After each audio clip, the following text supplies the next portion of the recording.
Shalom pemirsa yang diberkati Tuhan, bertemu kembali dalam seri pelajaran Sekolah Sabat. Sebelum kita mendengarkan pelajaran Sekolah Sabat kita pada saat ini, mari kita sama-sama tunduk kepala dan kita berdoa. Maha besar Bapa kami yang bertahta dalam kerajaan sorga, saat ini kami telah siap untuk mendengarkan pelajaran Sekolah Sabat.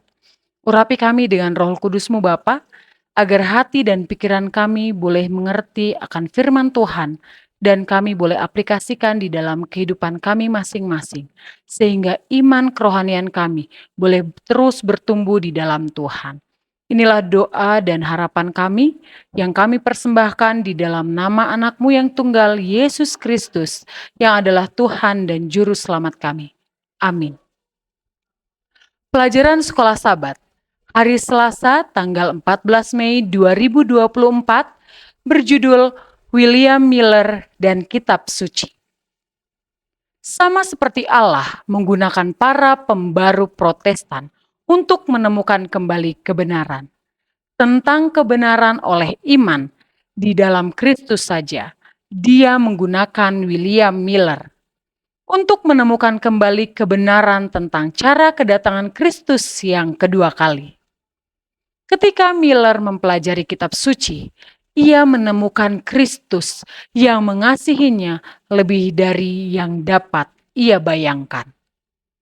Dengan kitab suci, pena dan buku catatannya, ia mulai membaca kitab Kejadian dan membaca tidak lebih cepat dari kemampuannya untuk memahami ayat-ayat yang sedang dibacanya. Dengan membandingkan kitab suci dengan kitab suci, ia memberikan kitab suci menjelaskan dirinya sendiri.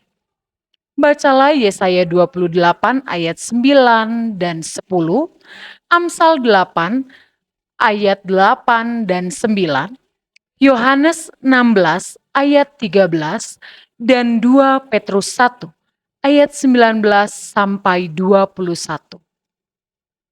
Yesaya 28 ayat 9 dan 10 berkata, "Dan orang berkata, kepada siapakah dia ini mau mengajarkan pengetahuannya, dan kepada siapakah ia mau menjelaskan nubuatan-nubuatannya?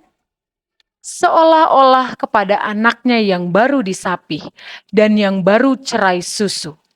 Sebab harus ini, harus itu, mesti begini, mesti begitu. Tambah ini, tambah itu." Amsal 8 ayat 8 dan 9. Segala perkataan mulutku adalah adil. Tidak ada yang belat-belit atau serong. Semuanya itu jelas bagi yang cerdas, lurus bagi yang berpengetahuan. Yohanes 16 ayat 13 berbunyi, "Tetapi apabila ia datang, yaitu roh kebenaran, ia akan memimpin kamu ke dalam seluruh kebenaran. Sebab ia tidak akan berkata-kata dari dirinya sendiri, tetapi segala sesuatu yang didengarnya itulah yang akan dikatakannya. Dan ia akan memberitakan kepadamu hal-hal yang akan datang." 2 Petrus 1 ayat 19 sampai 21. Dengan demikian kami makin diteguhkan oleh firman yang telah disampaikan oleh para nabi.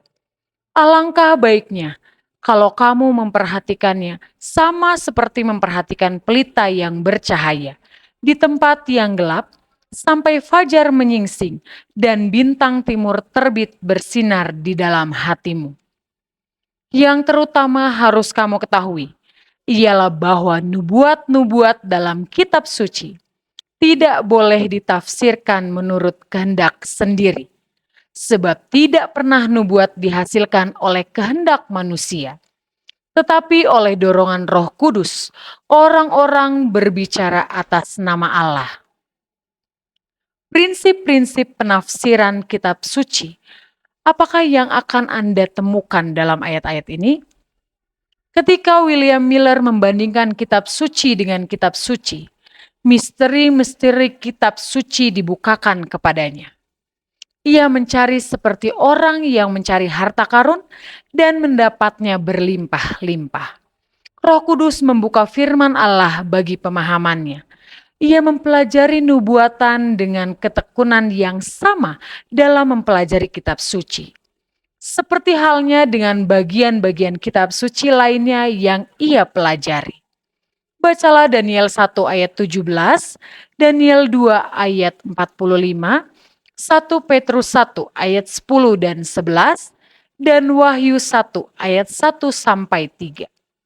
Daniel 1 ayat 17 berbunyi, kepada keempat orang muda itu Allah memberikan pengetahuan dan kepandaian tentang berbagai-bagai tulisan dan hikmat.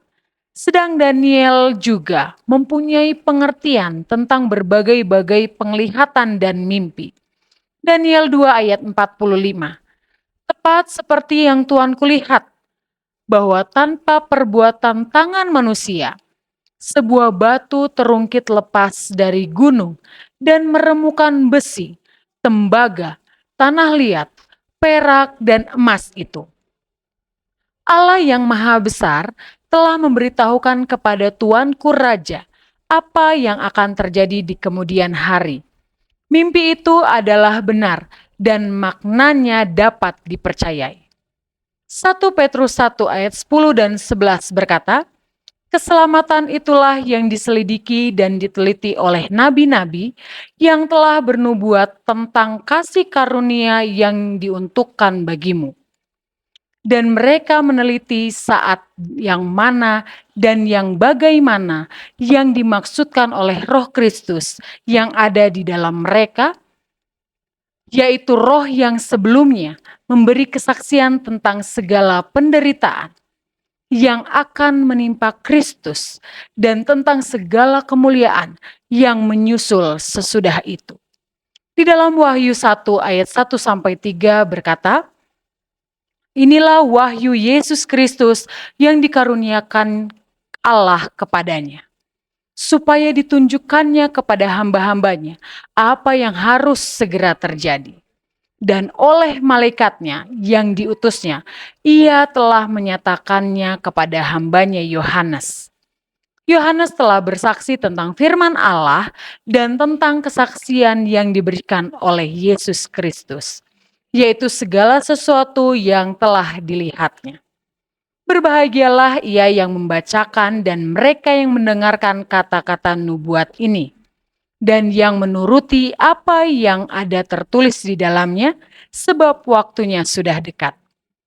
Apakah yang diajarkan oleh ayat-ayat ini kepada kita tentang memahami nubuatan-nubuatan dalam kitab suci? Simbol-simbol di dalam kitab-kitab nubuatan tidak terkunci dalam misteri. Allah yang penuh kasih telah memberikan kepada kita firman nubuatannya untuk mempersiapkan kita bagi peristiwa-peristiwa klimaks yang akan segera terjadi di dunia ini. William Miller dengan jelas memahami bahwa nubuatan adalah penafsir terbaiknya sendiri. Simbol-simbol nubuatan dibuat jelas oleh kitab suci itu sendiri.